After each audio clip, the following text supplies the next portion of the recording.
Një djaloshit i kishte vdekur babai. Përgatitën ceremoninë e varrimit dhe morën pjesë njerëz të vendeve të shumta. Tër javën ishte i mërzitur, mirë po mysafirë të ndryshëm dhe vizitorë të shumt paksa ja haruan këtë dhimbje. Java e dytë ishte më e rëndë, nga se u prekupua shumë me babain e tij, si duket një natë po e sheh në ëndër. E pyet: "Baba, ç'bëri Zoti me ty?" Tha: "Ma fali." "Oh, mashallah. A e di shkakun, apo veprën, apo punën, apo duan për të cilën ta fali?"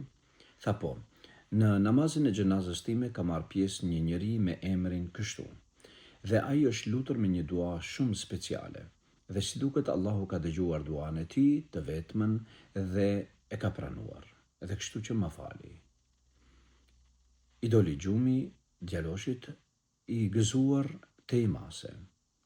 Filloi të pyes në fshat se kush e njeh këtë emër. Askush. Filloi të pyes hoxhën, të pyes disa njerëz, askush. U mërzit fare: "O Zot, ndoshta ka qenë një emër iluzion. Si ta pyes babain tim sërish? O Zot." Dhe doli në treg të qytetit. Pyet njërin, pyet tjetrin, dhe kështu me radhë askush nuk e njeh përveç si njëri. Tha: "Po, kjo është një filan njeriu nga fshati filan." Mënjherë djaloshi mori rrugën për te fshati i tij. Hyri në fshat dhe po i pyet njerëzit. Të gjithë e njihnin, patjetër, ishte një njeri i mirë. Shkoi te dera e tij dhe po troket. E hap derën filani. Pyet: "M'fal, jeni ju ky emër?" Tha: "Po." Tha: "Urdhot, shtuhet." Tha: "Ti përpara 10-12 ditëve ke marrë pjesë në gjenazë të një njeriu që pat vdekur në filan fshatin. Është vërtet?" Tha: "Po, është vërtet."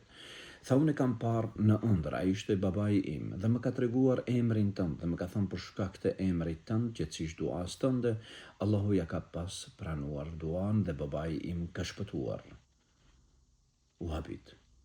"E kam ardhur këtu që të pyes, mos vallë po ma tregon se çka ishte duaja për të cilën je lutur." Njeriu tha: "Po, kam thënë, Bismillahirrahmanirrahim. O Zot, deri më tani, ky rob i dobët ishte në duar tona dhe ne e trajtuam aq sa dim dhe mundemi. Tani është në duar tua, e ti e trajton me diturinë tënde dhe me mundësinë tënde të pakufishme. Zoti ynë, nëse ky njeri tek ne ishte misafir, ne i trajtojmë misafir ton me mundësit maksimale të bujarisë tonë, por këta mundësi janë të kufizuara.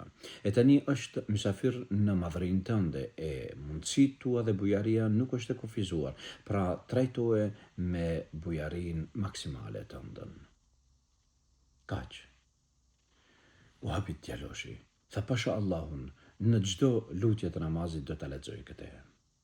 E ti, i dashur mik dhe motër e nderuar, nëse të kam vdekur prindtu apo njëri prej tyre, do ishte mirë të lexosh bashkë me mua Bismillahirrahmanirrahim.